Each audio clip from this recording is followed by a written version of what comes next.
Hello student, welcome to new learning class. আজকে আমরা পড়ব ক্লাস 9-এর দ্বিতীয় চ্যাপ্টার ধীবর বৃত্তান্ত। কার লেখা? কালিদাসের।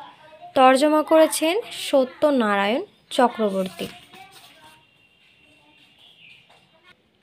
তবে তার আগে তোমরা এই বিষয় সংক্ষেপটা দেখে নাও, কি বলা হচ্ছে। আশা করি তোমরা দেখতে পাচ্ছ ভালো করে। দেখো, রাজার নাম লেখা আংটিটি রাখার অপরাধে এক ধীবরকে নিয়ে আসেন।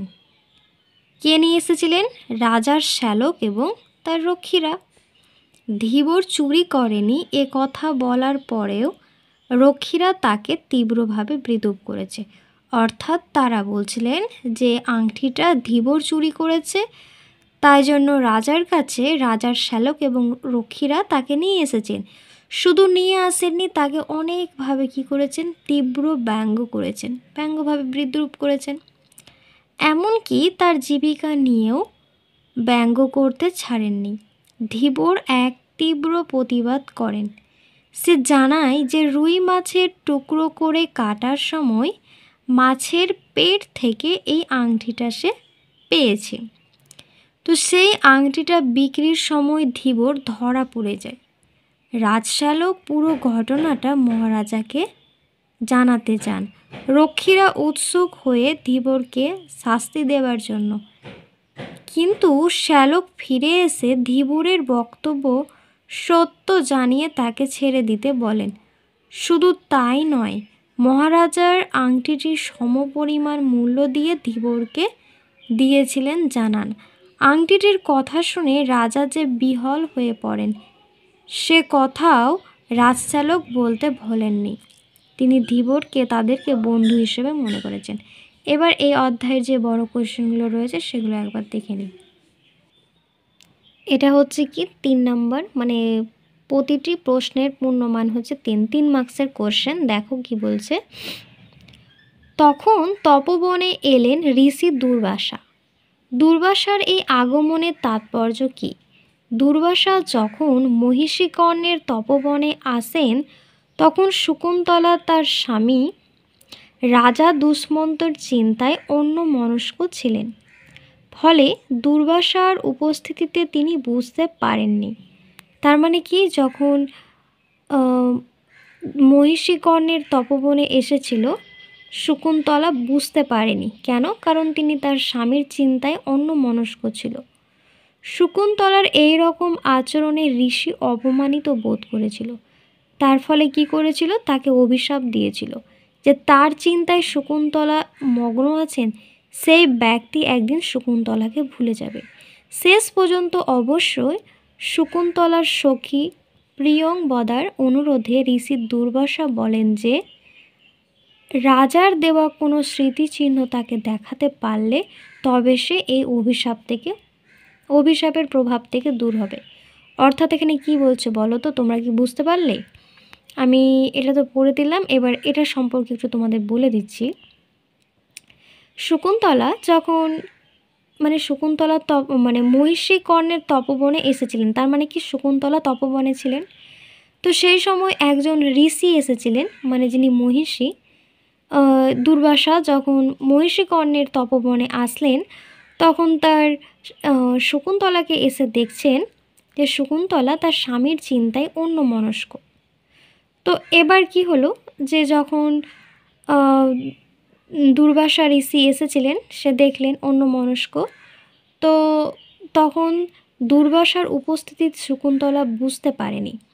তো শকুন্তলার এই রকম আচরণের জন্য ঋষি অপমানিত বোধ করেছিল, আর সেই জন্যই তাকে অভিশাপ দিয়েছিল যে শকুন্তলা যার চিন্তায় মগ্ন রয়েছে সেই ব্যক্তি তাকে ভুলে যাবে। শেষ পর্যন্ত কি হয়, তখন শেষ পর্যন্ত শকুন্তলার একজন সখী রয়েছে, তিনি হচ্ছেন প্রিয়পদাং। সে অনুরোধ করেছিলেন ঋষি দুর্বাসাকে, তখন তিনি বললেন রাজার দেওয়া কোনো স্মৃতিচিহ্ন যদি দেখাতে পারে তবে সে এই অভিশাপ থেকে মুক্ত পাবে। এবার দেখো পরের কোয়েশ্চেন কি বলছে।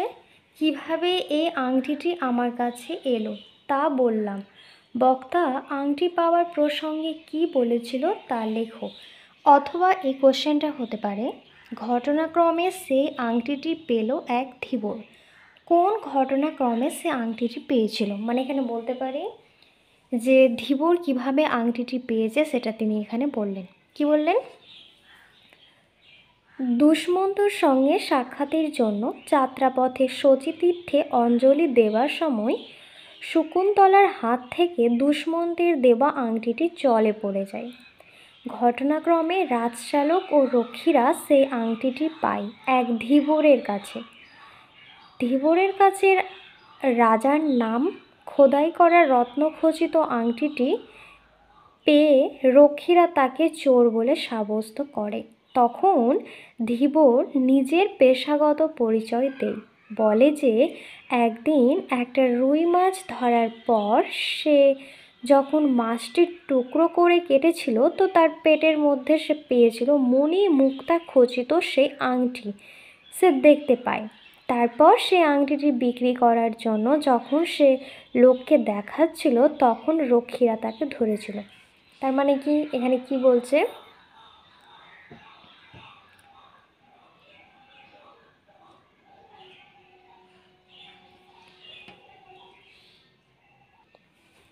অর্থাৎ এখানে বলা হচ্ছে যে শকুন্তলার কাছে যে আংটিটা ছিল সেটা রাজার দেওয়া আংটি ছিল, তো সেই আংটিটা সে পরেছিল। তো এবার শচীতীর্থে যখন অঞ্জলি দেওয়ার সময় যাচ্ছিল তো শকুন্তলার হাত থেকে সে আংটিটা কি হয়, জলের মধ্যে পড়ে যায়। তো ঘটনাক্রমে রাজশ্যালক এবং রক্ষীরা সে আংটিটা পেয়েছিল এক ধীবরের কাছে। কিন্তু আংটিটা ধীবরের কাছে পেয়েছিল এটা ঠিক আছে, বাট কিভাবে পেল? তখন ধীবর তার বক্তব্যটা জানায় যে সে আংটিটা কিভাবে পেয়েছে। ধীবরের কাছে রাজার নাম করা খোদাই করা রত্নখচিত আংটিটি পেয়ে রক্ষীরা তাকে চোর বলে সাব্যস্ত করেছিল। কারণ কি? কারণ সে আংটিটা তার কাছে পেয়েছিল, তাই জন্যই তাকে চোর বলে সাব্যস্ত করেছিল। কিন্তু তারপর সে বলবে যে আমি আংটিটা কিভাবে পেয়েছি। তখন ধীবর নিজের পেশাগত পরিচয় দেয় এবং বলে যে একদিন একটা রুই মাছ ধরার পরে সে যখন মাছটাকে কাটছিল, সে নিজের তার পেশাটা তার পরিচয় হিসেবে বলে দিল ফার্স্টে। তারপরে সে বলছে যে রুই মাছ কাটার সময় রুই মাছের পেটে সে মণিমুক্ত খচিত সে আংটিটা সে দেখতে পেয়েছিল। তারপর সে আংটিটা সে বিক্রি করার উদ্দেশ্যে যখন লোককে দেখাচ্ছিল তো তখন কি হয়েছিল, রাজার শ্যালক যে রয়েছে রক্ষীরা তাকে ধরে ফেলেছিল। সেটাই হচ্ছে তার এখানে বক্তব্য। এবার পরের কোশ্চেনটা দেখি কি বলছে। নেক্সট কোশ্চেন হচ্ছে সুতরাং রাজবাড়িতে যাই। কে কেন রাজবাড়িতে যেতে চেয়েছিল? তাহলে রাজবাড়িতে যেতে কে চেয়েছিল? রাজশ্যালক রাজবাড়িতে যেতে চেয়েছিল। প্রশ্ন হচ্ছে রাজশ্যালক রাজবাড়িতে যেতে চেয়েছিল কেন? কেন যেতে চেয়েছিল? কারণ ধীবর রাজরক্ষীদের জানিয়েছিলেন যে রাজার নাম খোদাই করা রত্নখচিত আংটিটি সে রুই মাছের পেটে পেয়েছে। তার কথাটা সত্য যাচাই করার জন্য রাজশ্যালক রাজবাড়িতে যেতে চেয়েছিলেন। ধীবরকে নিয়ে সদর দরজায় রক্ষীদের সাবধানে অপেক্ষা করতে বলেন। রাজশ্যালক জানান যে আংটিটি কিভাবে পাওয়া গেল সেসব কথা মহারাজাকে জানিয়ে তার আদেশ নিয়ে সে ফিরে আসবে।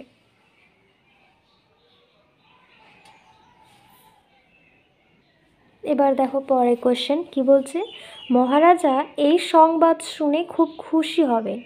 কোন সংবাদ শুনে মহারাজা খুশি হবেন? ধীবর বৃত্তান্ত নাট্যাংশে রক্ষী দুজন এই মন্তব্যটা করেছিলেন কি, রাজশ্যালক ধীবরের কাছে আংটিটি পাওয়ার পরে মহারাজা সমস্ত ঘটনা জানানোর জন্য গিয়েছিল। তখন রক্ষীরা এই মন্তব্য করেন।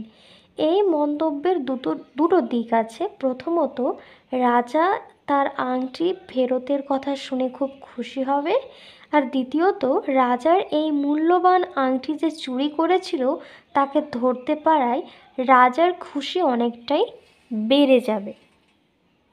পরের কোশ্চেন দেখি কি রয়েছে। মহারাজের হুকুমনামা হাতে নিয়ে এদিকে আসছেন। হুকুমনামা কি সে হুকুমনামা কি নির্দেশ দিয়েছিলেন? এক কথায় হুকুমনামা বলতে আদেশপত্রের কথা এখানে বোঝানো হচ্ছে। তো হুকুমনামা কি নির্দেশ দিয়েছিলেন? ধীবর বৃত্তান্তের নাট্যাংশে রক্ষীরা প্রত্যাশা করেছিলেন যে মহারাজের হুকুমনামার ধীবরকে মৃত্যুদণ্ড দেওয়ার নির্দেশ থাকবে, কিন্তু রাজশ্যালক আসার পরে দেখা যায় হুকুমনামা জেলেকে ছেড়ে দেওয়ার নির্দেশ দেওয়া হয়েছে। এবার কি বলছে? মুহূর্তের জন্য রাজা বিবহল ভাবে চেয়ে রইলেন। কোন সময় রাজার এমন বিবহল অবস্থা হয়েছিল? এই কোশ্চেনটা কিন্তু খুব ইম্পর্টেন্ট। ধীবর বৃত্তান্ত নাট্যাংশে ধীবরের কাছে রাজার নাম খোদাই করা রত্নখচিত আংটিটি পেয়ে রাজশ্যালক এবং রক্ষীরা ধীবরকে চোর বলে সাব্যস্ত করে এবং রাজশ্যালক পুরো বিষয়টি রাজাকে জানানোর জন্য বলেছিলেন। আংটি সম্পর্কে ধীবরের বলা কথার সত্যতা যাচাইয়ের জন্য রাজার কাছে গেলে ধীবর সব সত্য কথা বলে প্রমাণিত হয় এবং আংটির দিকে তাকিয়ে রাজার কোনো প্রিয়জনের কথা মনে পড়ে। স্বভাবে গম্ভীর প্রকৃতি হলেও সেই মুহূর্তে তিনি বিবহল হয়ে গিয়েছিলেন।